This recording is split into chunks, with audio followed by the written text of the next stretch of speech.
Oke, assalamualaikum warahmatullahi wabarakatuh. Waalaikumsalam Mulai ya, teman-teman. Mohon maaf nih, saya nggak tahu kalau praktikumnya ternyata pada molor ya. Jadi untuk materi ini materi terakhir dari saya ya untuk ilmu kesehatan masyarakat. Materinya terkait kesehatan kerja ya. Mungkin teman-teman sering kali dengar gitu ya K3 gitu ya, kesehatan dan keselamatan kerja. Nah, ini kesehatan kerja itu bagian dari K3 tadi. Tapi untuk concern kita hanya akan bahas kesehatan kerja. Oke. Nah, kesehatan kerja ini sudah menjadi concern dari WHO juga ya, bahkan didefinisikan. Ini adalah definisi tahun 95, ya. Kalian belum lahir, ada definisinya. Yaitu suatu upaya untuk mempertahankan dan meningkatkan, nah ini poinnya ada di sini, derajat kesehatan fisik, mental, dan sosial yang setinggi-tingginya bagi para pekerja di semua jabatan, pencegahan penyimpangan kesehatan di antara pekerja yang mungkin disebabkan oleh kondisi pekerjaan gitu ya. Lalu perlindungan juga untuk pekerja dalam pekerjaannya dari resiko akibat faktor yang mungkin merugikan kesehatan. Juga penempatan dan pemeliharaan pekerja dalam suatu lingkungan kerja yang diadaptasikan dengan kapabilitas fisiologi dan psikologi dan diringkaskan sebagai adaptasi pekerjaan pada manusia dan setiap manusia pada jabatannya.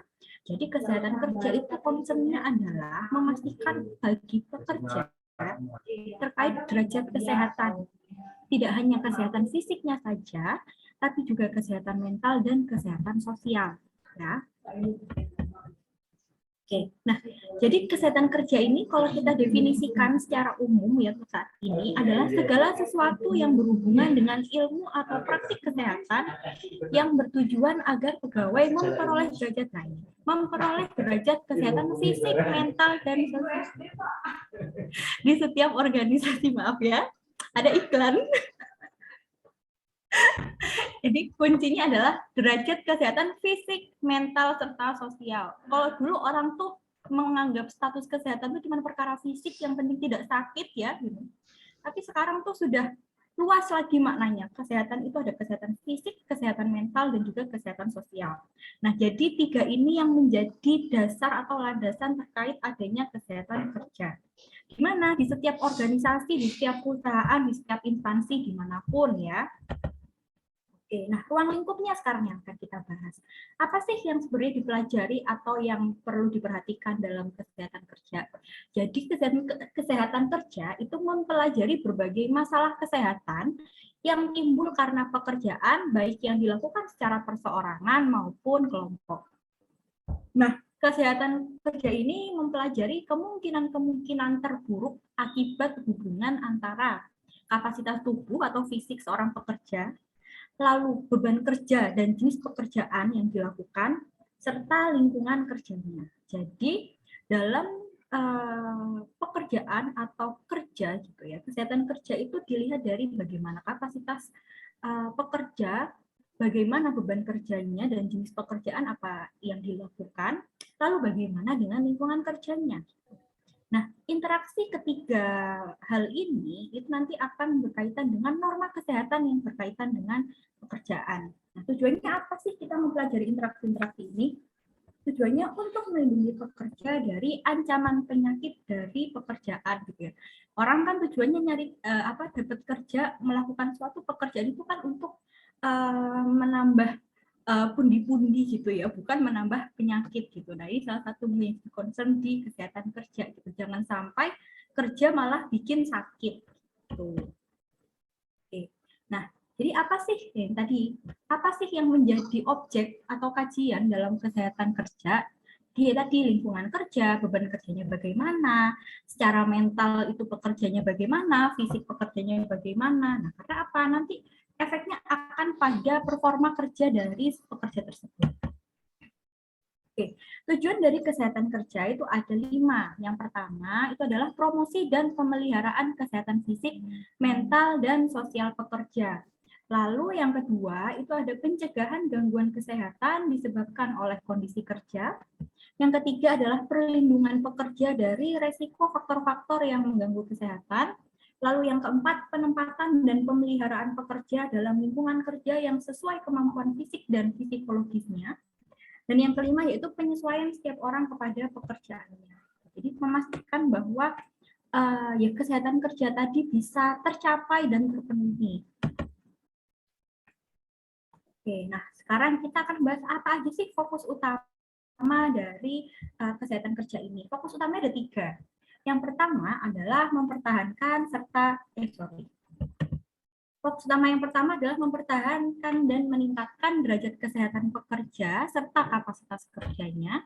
Lalu yang kedua, memperbaiki lingkungan kerja dan pekerjaan yang mendukung keselamatan dan kesehatan. Dan yang ketiga adalah mengembangkan organisasi kerja dan budaya kerja ke arah yang mendukung kesehatan dan keselamatan di tempat kerja untuk meningkatkan suasana sosial yang positif dan dapat meningkatkan produktivitas kerja. Nah, di sini ada kata-kata budaya kerja. Budaya kerja ini apa sih sebenarnya? Budaya kerja itu adalah suatu refleksi dari sistem nilai pokok yang diadopsi oleh perusahaan. Nah, budaya itu diwujudkan dalam praktek sebagai entah dari sistem manajemennya, kebijakan personalia, lalu mungkin prinsip partisipasi, atau kebijakan pelatihan, manajemen mutu perusahaan, dan lain sebagainya. Jadi kesehatan kerja itu bisa dilihat dari concernnya adalah promosi kesehatan pekerja, lalu hygiene industri, lalu ada ekonomi industri serta pengembangan organisasi kerja dan budaya yang mendukung kesehatan. Nah, tujuan akhirnya apa sih kok perlu sekali kesehatan kerja ini? Tujuan akhirnya ini untuk menciptakan tenaga kerja yang sehat dan produktif sehingga produktivitasnya itu bisa meningkat gitu ya. Dan kebutuhan finansialnya dapat dipenuhi, tapi kan tujuan kita kerja bukan nyari uang ya, bukan nyari penyakit gitu. Jadi harapannya seorang tenaga kerja itu tetap sehat, tetap produktif. Nah, kalau tetap sehat dan produktif, otomatis dia akan produktivitasnya dia akan meningkat gitu. Di sisi lain, perusahaan atau instansinya juga mendapatkan benefit, dirinya pribadi juga mendapatkan benefit berupa finansial gitu kan, dan memiliki dampak pada, nah ini dampak besarnya adalah memiliki dampak pada peningkatan status kesejahteraan masyarakat. Jadi salah satu upaya peningkatan kesejahteraan masyarakat, status kesehatan lingkup masyarakat, nah itu bisa diupayakan dari sini, kesehatan kerja gitu. Jangan malah sebaliknya, malah pekerjaan atau lingkup kerja yang tidak baik malah menambahkan prevalensi peningkatan penyakit gitu di masyarakat. Nah, kesehatan kerja ini melingkupi dari fisik pekerjanya, lalu perilaku kesehatan dari pekerja, lalu lingkungan kerja, ergonomik, serta psikososialnya. Ini antar kaitannya ya sama fisiknya, tadi bagaimana si pekerja, bagaimana lingkungan kerjanya, bagaimana hubungan sosialnya. Oke, nah karena kita membahas kesehatan kerja, memang apa sih yang perlu diperhatikan gitu atau mungkin bisa menjadi bahaya kita anggap hazard gitu ya dalam dunia kerja gitu. Kenapa kok harus ada yang mempelajari kesehatan kerja gitu? Yang pertama, jadi memang kesehatan kerja ini dilatar belakangi oleh adanya hazard-hazard atau bahaya-bahaya yang mungkin terjadi di lingkungan kerja atau bahkan mungkin di pekerjanya. Gitu. Nah, hazard ini dibagi menjadi 5. Ada somatik, ada behavioral, ada environmental, ada ergonomik, serta pengorganisasian. Pertama, somatik. Somatik ini berasal dari tubuh si pekerja itu. Jadi ini yang menjadi objek adalah pekerja gitu. Ini kaitannya dengan kapasitas kerja dan status kesehatannya. Contoh, seorang pekerja itu dia aslinya adalah seorang buta warna. Lalu dia mendaftar pada atau dia bekerja pada suatu job atau suatu pekerjaan yang menuntut dia untuk bisa membedakan warna. Padahal sebenarnya dia nggak bisa. Tapi dipaksakan nih, gitu, karena dia merasa mampu. Lalu salah satu kegiatannya adalah di bidang kelistrikan gitu. Dia harus menyambung kabel yang ternyata dibedakan melalui warna gitu. Terus salah nih nyambung antara satu kabel dengan lainnya. Efeknya apa? Bisa terjadi konslet, berdampak besarnya bisa mungkin kebakaran begitu. Nah, ini salah satu contoh somatik tadi. Lalu dari behavior atau dari perilaku, ini terkait dengan perilaku si pekerja lagi. Ini masih dalam lingkup objeknya adalah pekerja. Sebagai contoh gitu. Nah, ini yang akhir-akhir ini beberapa waktu tahun ke belakang ini menjadi concern teman-teman gizi mungkin ya, bahwa ternyata ketika seseorang itu sudah mulai bekerja gitu, apalagi yang kerjanya itu di kantor gitu ya, yang duduk di meja bukan pekerja lapangan. Nah, ini punya kecenderungan untuk memiliki aktivitas fisik yang rendah. Itu pertama. Terus habis aktivitas fisiknya rendah nih, karena merasa sudah beruang gitu ya, sudah merasa bisa beli ini dan itu gitu ya. Mungkin dulu waktu zaman kuliah makannya di warteg terus, makannya angkringan terus gitu ya. Giliran sudah menghasilkan uang gitu, dia jadinya jajannya hari ini KFC, besok McD, besoknya lagi Hokben, besoknya lagi Burger King, Yoshinoya tuh kan Senin sampai Minggu tuh bisa ganti-ganti kan tuh saking berjejernya mereka gitu kan. Nah, pola makannya buruk. Bisa jadi itu malah makannya jadi skip, nggak pernah sarapan karena masuknya pagi terus gitu ya. Kok dulu kuliah kadang kuliahnya siang, kadang kuliahnya sore gitu ya. Giliran udah kerja masuknya pagi terus jadi nggak pernah sarapan misalkan. Bisa juga dari ini kebiasaan minum kopi tuh, sekarang semua jalanan ada kedai kopinya. Janji jiwa tuh tiap belokan ada kayaknya ya gitu. Padahal gulanya tuh banyak lagi lah. Kayak jadi kemana-mana nih bahasanya ya. Jadi pola makannya buruk gitu. Jadi dari aktivitas fisiknya rendah, pola makannya buruk gitu. Efek jangka panjangnya apa? Paling minimal IMT-nya pasti naik, status gizinya pasti naik, entah jadi overweight, entah jadi obesitas. Nggak diperbaikin sampai dia umur 50-an gitu. Atau umur 40-an bahkan gitu. Masih umur 40 tahun, itu kan masih muda ya hitungannya. Udah kena serangan jantung, udah kena stroke, udah kena diabetes dan lain sebagainya. Ini concern kita di Indonesia, gitu, hitungannya belum negara maju loh, masih negara berkembang. Tapi kita sudah menghadapi kejadian-kejadian penyakit-penyakit akibat makan yang terlalu banyak gitu. Nah, ini contoh dari tadi kenapa kok kita harus concern di kesehatan kerja. Nah, di upaya di gizi juga ada. Lalu secara environmental atau secara lingkungan. Nah, lingkungannya dibagi 3. Ada faktor fisik, kimia, dan juga biologi. Misalkan suhu ekstrim, misal dia kerjanya di laut lepas gitu ya. Laut lepas itu kalau siang yang panas banget, yang kalau malam dingin banget gitu.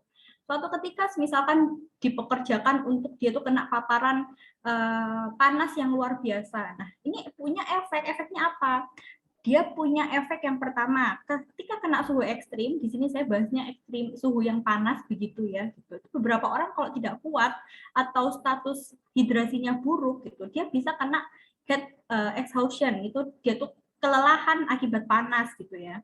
Kelelahan akibat panas itu biasanya terjadi kalau misalkan di daerah luar negeri itu biasanya terjadi kalau misalkan mereka lagi kena cuaca ekstrim. Nah, ini karena pekerjaan gitu bisa terjadi. Maka biasanya pekerja-pekerja yang bekerjanya di tempat-tempat ekstrim, nah itu biasanya ada ahli gizinya, ada dokternya, ada perawatnya gitu untuk memastikan mereka safe. Gitu. Nah, secara kimia itu biasanya kena paparan entah pestisida, entah logam berat gitu ya, atau misalkan dia bekerja di tempat yang mungkin dia terkena paparan kimia gitu ya, zat radiasi dan lain sebagainya sehingga perlu perlindungan misalkan.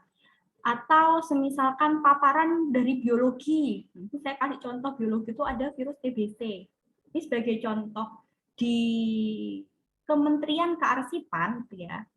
Kementerian Kearsipan itu kan menyimpan arsip dari ratusan tahun yang lalu atau bahkan mungkin entah pokoknya sudah mungkin arsip sama eyangmu aja masih tuaan arsip-arsip di sana gitu. Nah, arsip barang-barang arsip-arsip tadi yang dari tahun 1500-an, 1600-an itu disimpan dengan cara yang khusus dari suhunya, penyimpanan media penyimpanannya gitu ya. sampai-sampai debunya pun debu dari tahun segitu tuh ada gitu. Sehingga dulu tahun 80-an itu orang-orang yang kerja di kearsipan itu banyak yang kena TBC. Setelah dicari tahu kenapa kok mereka bisa kena TBC, ternyata efek dari terpapar oleh debu-debu ketika mereka buka-buka arsip dari tahun 1800-an, 1500-an tadi. Itu salah satu faktor biologi yang ternyata punya bahaya gitu. Sehingga setelah kejadian tersebut sampai hari ini, nanti ya kamu buktikan ya. Ini sebenarnya saya tahu ceritanya karena kakak saya kerja di sana. Jadi di Kementerian Kearsipan itu tiap bulan mereka punya namanya tunjangan susu gitu. Tiap bulan mereka dikasih susu. Susunya kalau nggak Bir Brand, Ultramik. Dalam rangka apa? Karena mereka sehari-harinya kepapar sama debu-debu yang ternyata ada virus TBC-nya dan lain sebagainya itu. Mereka kalau masuk ya pakai baju hazard gitu, pakai hazmat gitu. Terus habis itu makanannya ada suplaian khusus berupa tunjangan susu. Ini sebagai bentuk kesehatan kerja tadi di kementerian tersebut untuk mengupayakan agar tidak ada pekerjanya yang terpapar virus-virus yang tidak diinginkan. Nah, selanjutnya itu ada faktor ergonomi. Ini terkait dengan kondisi pekerjaan dan peralatan yang digunakan oleh pekerja, termasuk workstation. Nah, bedanya dengan environmental apa? Nah, kalau ergonomi terkait dengan alat-alat yang digunakan. Contohnya, misalkan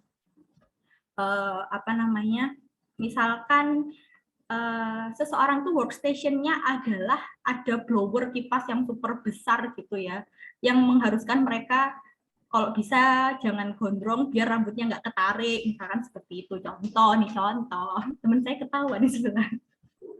Contoh gitu. Nah, ketika hal-hal itu tidak dipatuhi, sebenarnya kan hal-hal itu sudah diatur ya untuk menyelamatkan pekerja gitu, sebagai keselamatan si pekerja gitu. Tapi kadang kan ada aja yang tidak patuh, entah tidak pakai helm gitu ya, entah kalau udah tahu rambutnya gondrong nggak dipuncir begitu ya, maka tidak menutup kemungkinan terus terjadi kecelakaan kerja begitu, rambutnya nggak sengaja ketarik atau bagaimana. Nah, ini contoh dari ergonomi tadi. Selanjutnya terkait dengan hazard dari pengorganisasian. Nah, ini lebih secara personal antara satu pekerja dengan pekerja lainnya gitu. Kadang beberapa pekerjaan itu kan ada beban kerjanya masing-masing gitu ya. Nah, apakah beban kerja ini bisa dibagikan oleh pimpinan secara adil dan merata gitu, atau malah ada keberpihakan gitu ya. Nah, hal-hal seperti ini yang bisa menimbulkan stres kerja. Sehingga, nah tadi saya bahas lagi bahwa setelah kita tahu hazardnya, maka kesehatan kerja ini ditujukan untuk mengenal hazard kesehatan di tempat kerja, lalu menilai risiko hazard dan melakukan intervensi terhadap risiko. Nah, intervensi terhadap risiko ini artinya kita sebelum mengobati, kalau bisa dihambat, kalau bisa kita preventif, memberikan upaya preventif agar tidak terjadi hal-hal yang tidak diinginkan. Ya, jadi tujuannya itu untuk menghilangkan atau meminimalisasi resiko dari kejadian penyakit atau kecelakaan kerja yang mungkin terjadi. Nah, di dunia usaha dan dunia kerja, pelaksanaan kesehatan kerja itu diwajibkan gitu ya, berdasarkan konsep hak asasi manusia yang sifatnya universal. Di Indonesia sendiri, kesehatan kerja itu sudah diatur oleh peraturan perundang-undangan dan prinsip ekonomi pekerja yang sehat, produktif, dan sejahtera. Di samping bahwa pekerja itu merupakan aset perusahaan dan lain sebagainya. Jadi kesehatan kerja ini bahkan sudah ada peraturan perundang-undangannya dan harus dipenuhi dan harus dipatuhi begitu. Tidak hanya oleh perusahaan tapi juga si pekerja. Oke, nah bagaimana nih dengan praktek kesehatan kerja di Indonesia gitu. Nah, kesehatan kerja Indonesia itu ada beberapa tahap gitu ya. Ada yang sangat sederhana, bahkan mungkin sampai hari ini masih ada, dengan hanya memberikan atau hanya menyediakan P3K gitu ya untuk menangani pekerja yang mungkin mengalami kecelakaan kerja gitu atau mengalami penyakit akut asma apa misalkan gitu. Jadi dia cuma sedia P3K. Teman-teman tahu ya bahwa kotak P3K itu ya lumayan banyak isinya macam-macam. Tapi kan tetap kalau untuk upaya kuratif rehabilitatif ya nggak bisa gitu. Nah, jadi minimalis sekali kalau hanya menyediakan P3K saja gitu. Nah, lalu upaya kedua, nah ini yang mulai sudah mulai banyak dilakukan gitu, itu upaya komprehensif, mencakup promotif, preventif, kuratif, dan rehabilitatif. Ini sesuai dengan, sudah ada peraturannya, sudah sesuai dengan dan disyaratkan oleh peraturan dari Menteri Tenaga Kerja. Nah, terus yang ketiga itu outsource, di mana ini adalah upaya kuratif dan rehabilitatif dan fokus menjalankan fungsi promosi dan prevensi sesuai yang dirumuskan oleh Komisi Gabungan ILO dan WHO tahun 95. Jadi saat ini yang ya sudah banyak yang sifatnya komprehensif dan outsource tadi gitu. Jadi tidak hanya kesehatan kerja itu tidak lagi upaya hanya untuk menyembuhkan atau rehabilitatif gitu ya, tapi sudah ada upaya promotif, preventif, dan kuratifnya. Nah, tugas pokoknya apa sih bagi mereka-mereka yang bekerja di kesehatan kerja gitu ya? Jadi tugas pokok pada pelayanan kesehatan kerja itu ada inspeksi tempat kerja, lalu penempatan pelamar kerja melalui pemeriksaan kesehatan gitu ya. Sekarang tuh kok zaman dulu tuh mungkin mencari pekerjaan atau pelamar itu hanya dites berdasarkan kemampuan, terus habis itu berdasarkan wawasan begitu ya biasanya. Nah, tes akhir tuh ya sekarang mau kamu kerja apapun, tes di bagian akhirnya adalah tes kesehatan gitu ya.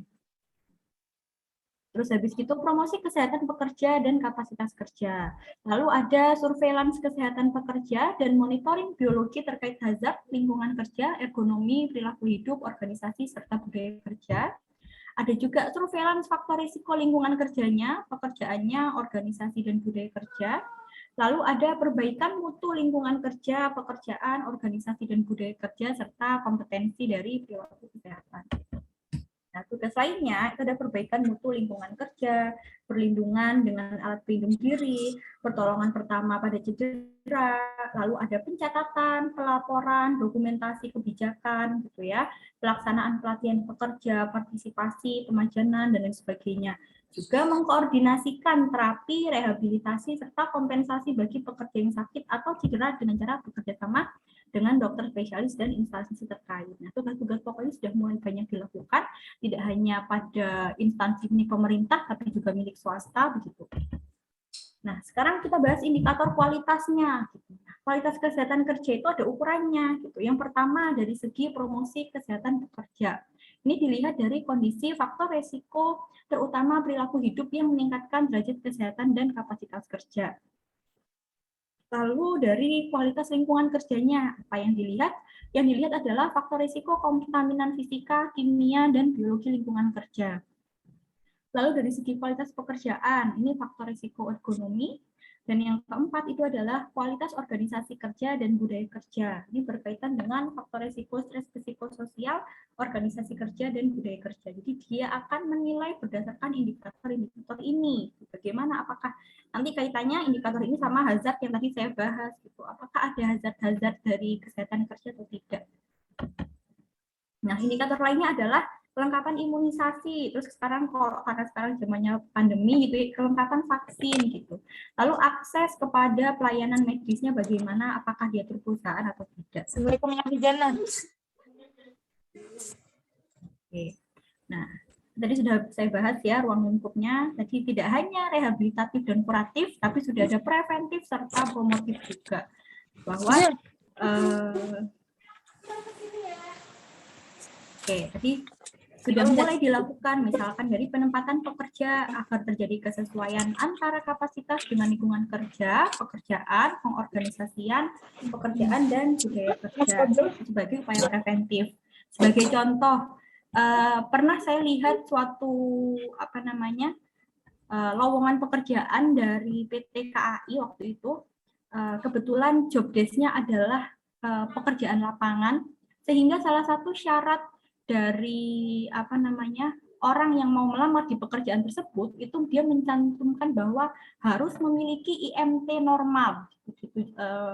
Dia kasih syarat itu. Nah, ini sebagai salah satu cara untuk agar terjadi kesesuaian. Jangan sampai misalkan dia membutuhkan pekerja yang kuat bekerja di lapangan, yang mana membutuhkan energi yang besar, aktivitas fisik yang kuat gitu. Terus yang daftar atau yang dia terima adalah orang-orang yang mungkin overweight atau obesitas, sehingga nanti kan tidak maksimal gitu.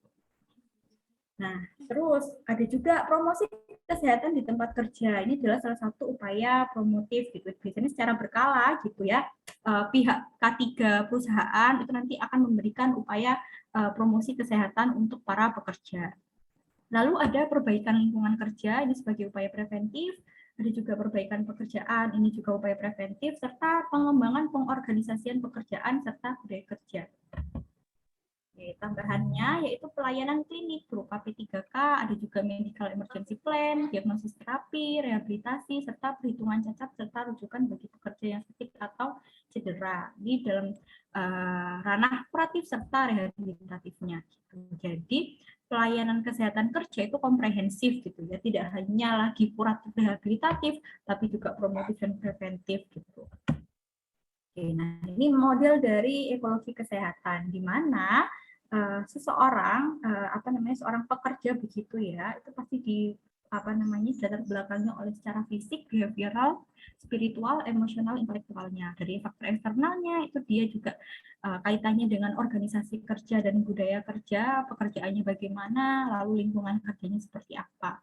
Nah, nanti pekerja ini nanti yang akan apakah dia akan menghasilkan pekerja yang baik gitu ya, dilihat dari intelektualnya, emosionalnya, spiritualnya, fisik, perilakunya, gitu. Nanti akan punya pengaruh ke bagaimana dia di perusahaan tersebut. Oke, begitu saja materi saya untuk sore hari ini.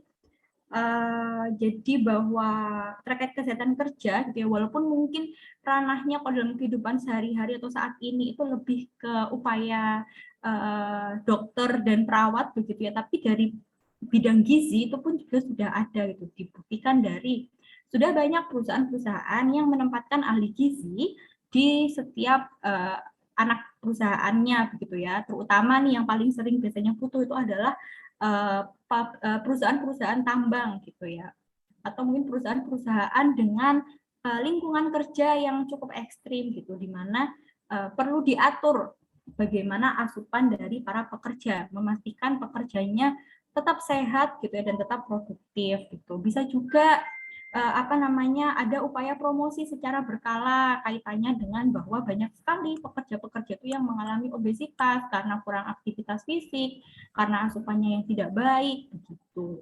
Jadi di bidang gizi itu juga punya fungsinya terutama pada ranah promotif serta preventif. Oke, begitu saja untuk materi pada sore hari ini. Apakah ada yang kurang jelas? Ada yang teman-teman mau tanyakan? Diam saja, ini ngantuk.